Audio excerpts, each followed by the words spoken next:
राजा भगवान का रूप होता है। लेकिन मैं ये आपको बताता हूं कि आज का राजा भी भगवान का रूप होता है।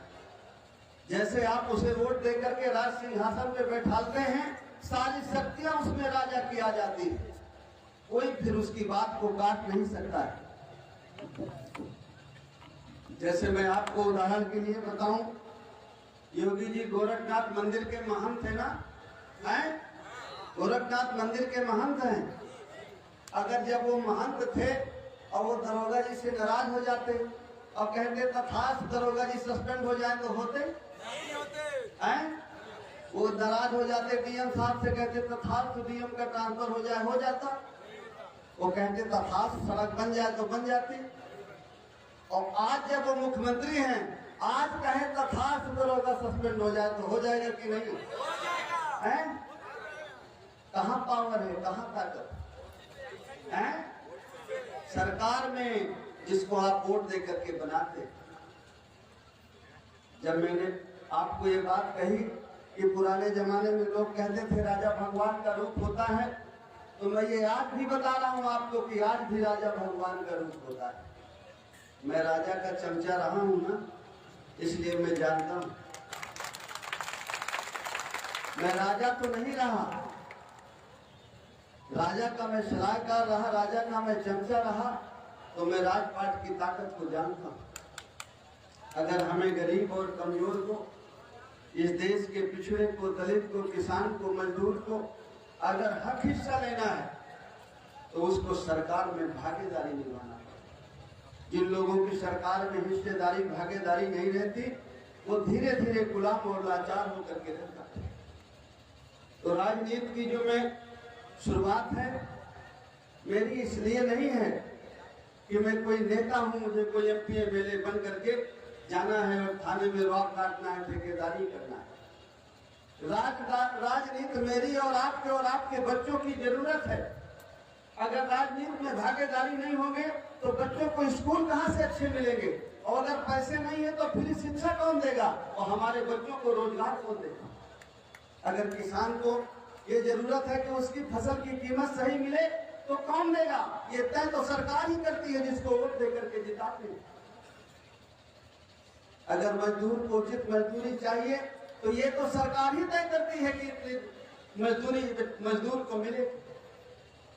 मजदूर का नया कानून बना है। जब पिछले साल लॉकडाउन में हम लोग 2 महीने अंदर रहे, उसी समय 4 कानून बने। एक कानून बना कृषि कानून, जिसके विरोध में दिल्ली के बॉर्डर में 1 साल से किसान बैठे हैं। दूसरा कानून बना मजदूरों का, जब मजदूर 2 महीने पैदल चल रहे थे, कितने मजदूर बेचारे रास्ते में मर गए, कितनी बेटियों के बच्चे हुए रास्ते में, और किस हालत में वो आए आप लोगों ने देखा होगा। 2-2 महीने, 3-3 महीने मजदूर पैदल चल करके आए, दिल्ली से, कलकत्ता से, पुणे से, बंबई से, सूरत से, गुजरात से, अहमदाबाद से 2-2 महीने, 3-3 महीने पैदल चले, और उनके पैरों की क्या हालत हुई आपसे छिपा नहीं। हम में से जितने लोग बैठे हैं, कोई ऐसा आदमी नहीं है जिसका घर का आदमी, रिश्तेदार, नातेदार मजदूरी करने ना जाता।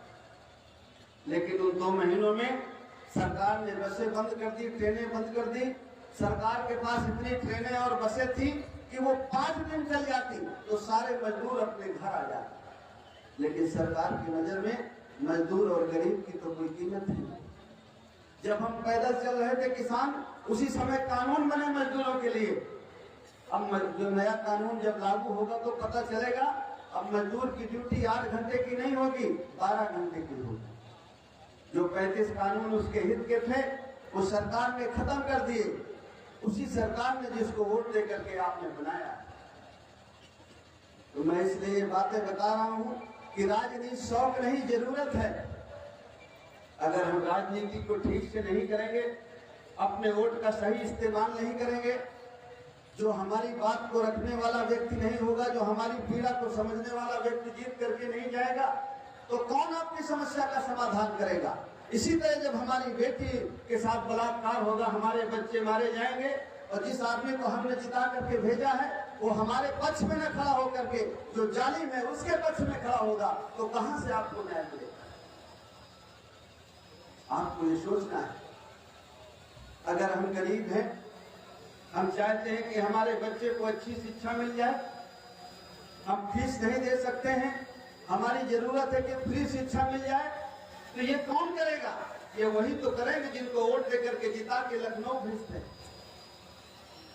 पढ़ने के बाद हमारे बच्चे को रोजगार मिल जाए, ये कौन देगा? ये वही तो देगा जिसको वोट देकर के जिता करके लखनऊ भेजते हैं। इसलिए राजनीति हमारी और आपकी जरूरत है।